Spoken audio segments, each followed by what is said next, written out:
తీయవా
సుభిక్షంగా జరుగుతున్న పాలనలో నేను మీ రుద్రమదేవినని తెలిసింది.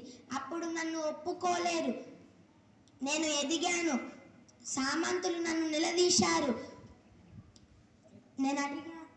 నేను అడిగాను, ఆడవాళ్ళైతే ఏం కష్టపడుతున్నారు కదా, నేను రాజునని తెలిసినప్పుడు నాకు జైలు కొట్టిన మీరు నేను రాణినని తెలిసినప్పుడు నన్ను ఎందుకు నిలదీశారు? నేను భయపడలేదు. నేను జయించాను. నా పాలనలో గొడవ అదియో నది కోసం. ఒకే నది నీళ్లు తాగిన వాళ్ళందరం అన్నదం.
పెడతలేరండి